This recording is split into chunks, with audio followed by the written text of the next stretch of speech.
Antes del zumbido familiar de la máquina de coser, el mundo se cosía a mano, un movimiento deliberado a la vez. En innumerables talleres pequeños, bañados por la luz suave y natural que se filtraba por los cristales polvorientos de las ventanas, el aire era denso de concentración. Aquí, los únicos sonidos eran el suave chasquido de las tijeras, el susurro del hilo pasando por la tela y la respiración tranquila del artesano. Cada prenda, desde la camisa de lino más sencilla hasta el vestido de seda más elaborado, era un testimonio de la paciencia y la habilidad humanas.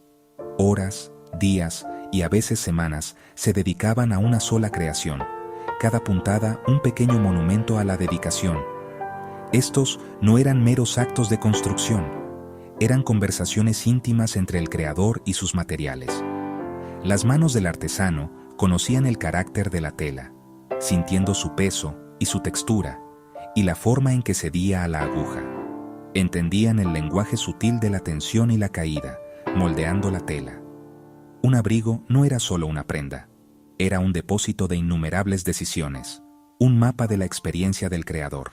Los primeros indicios de la costura mecánica surgieron en el fértil clima intelectual del siglo XVIII, una época cautivada por la promesa de la invención y la industria.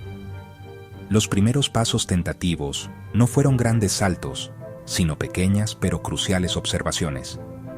En 1755, un inmigrante alemán en Inglaterra llamado Charles Frederick Wiesenthal obtuvo una patente británica, no para una máquina completa, sino para una aguja de doble punta simple, pero ingeniosa, con un ojo en un extremo. Esta innovación nació de la idea de mecanizar la costura a mano, eliminando la necesidad de pasar toda la longitud del hilo con cada puntada. Décadas más tarde, en 1790, Thomas Saint dio un paso más ambicioso. Redactó y patentó un diseño detallado para una máquina de coser completa. Incluía un brazo envoladizo, un mecanismo de alimentación para mover el material y una aguja que crearía una puntada de cadena. Sus planos fueron premonitorios, pero la creación probablemente nunca pasó del pergamino. La metalurgia y la sincronización mecánica aún estaban en sus inicios. Muchas máquinas pioneras eran torpes y poco fiables, fascinantes, pero imprácticas. Aún así, sentaron las bases. Cómo impulsar la aguja, cómo avanzar la tela, cómo formar una puntada segura desde una bobina. A medida que el mundo entraba en el siglo XIX, el ritmo de la innovación se aceleró. En Francia, Barthélemy Thimonier logró un avance que lo llevó a la vanguardia.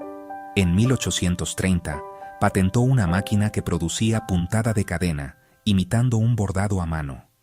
A diferencia de sus predecesoras, la máquina de Thimonier realmente funcionaba, y funcionaba bien. Consiguió un contrato para el ejército francés y su taller zumbaba con 80 máquinas, una maravilla de eficiencia y una fuente de ansiedad. Los sastres vieron una amenaza a su sustento. Asaltaron el taller, destruyeron las máquinas y Thimonier huyó para salvar su vida. La máquina de coser ya no era un concepto. Era una fuerza capaz de trastocar economías y estructuras sociales. Al otro lado del Atlántico, se atacó el defecto crítico. La cadena podía deshacerse con facilidad. Elias Howe patentó en 1846 una aguja con el ojo en la punta y una lanzadera inferior para crear la puntada de pespunte entrelazada. Era la puntada segura de hoy, pero su camino estuvo lleno de dificultades e inversores esquivos. Fue estafado en Inglaterra y al volver, otros infringían su patente. Años de batallas legales lo esperaban. Mientras otros resolvieron el rompecabezas mecánico, Isaac Merritt Singer llevó la máquina de coser al mundo. En 1851 examinó una máquina existente y, en 11 días, desarrolló mejoras prácticas. Creó una aguja recta de movimiento vertical, introdujo un prensatelas y añadió un pedal que liberaba ambas manos. Entendió que el potencial estaba también en el hogar. Había que hacerlo accesible y deseable. Fue pionero en planes a plazos, con pequeñas entradas y pagos en el tiempo. Respaldó con publicidad nacional, salas de exposición, ventas a domicilio e incluso descuentos por intercambio. No vendía solo una máquina, vendía modernidad, eficiencia y empoderamiento. La combinación de producto y marketing creó un imperio, cientos de miles de máquinas en fábricas y hogares. Desde las praderas americanas hasta las capitales europeas, Singer industrializó, comercializó y domesticó la costura, haciendo su nombre sinónimo del oficio. La adopción masiva de la máquina provocó conmociones en la sastrería, en la moda y en la producción textil, alterando cómo se fabricaba y se percibía la ropa. Para el sastre a medida, fue un arma de doble filo. Velocidad y precisión sin precedentes. Lo que antes llevaba un día, ahora podía lograrse en una fracción del tiempo. La máquina liberó al artesano para reinvertir tiempo en los detalles que definen la sastrería fina: solapas, mangas, ojales. La producción fabril redujo costos. Nació la ropa lista para usar y una creciente clase media accedió a tendencias. Se aceleró el ciclo de la moda y las prendas bien construidas se hicieron posibles para millones. La demanda de tela se disparó y el tejido y acabado innovaron en simbiosis con la confección.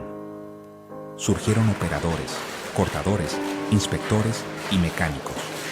El traqueteo de cientos de máquinas fue la nueva banda sonora industrial. La máquina se volvió un asistente poderoso. El arte, el ajuste y los toques finales siguieron siendo humanos. La evolución no se detuvo. La electricidad reemplazó al pedal, ofreciendo control y velocidad.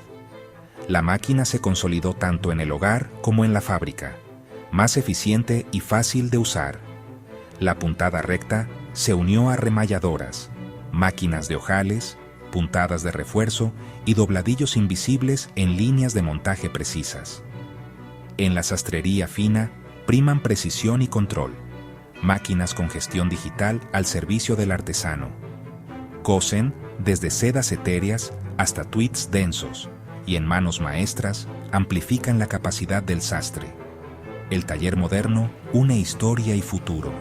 Tecnología de punta convive con herramientas gastadas por generaciones. La máquina aporta resistencia y eficiencia. La mano, los delicados toques finales. Esta integración armoniosa es el sello de la artesanía contemporánea, del disruptor al socio indispensable. Mirando hacia atrás, a través de las fotografías en tono sepia de la historia, vemos cómo se desarrolla la historia. Vemos los bocetos de los soñadores, la energía de las fábricas y el orgullo tranquilo ante una nueva Singer en casa. De la madera y el hierro, al acero y el silicio. Un viaje que refleja cambios sociales. Cada imagen, cada patente y cada máquina cuentan una historia de ingenio, eficiencia y creación. Cambió cómo hacemos y vivimos, dio origen a industrias, remodeló ciudades y empoderó a millones. Democratizó el estilo, acercó la visión del diseñador al guardarropa y volvió creativa la tarea de vestir. De uniformes a vestidos, sus puntadas han unido el tejido de nuestras vidas por más de siglo y medio. Hoy, entre moda rápida y producción masiva, el valor del oficio brilla más que nunca. Soy Alexis Ríos, y la sastrería no es solo un oficio, es un legado que se cose con pasión.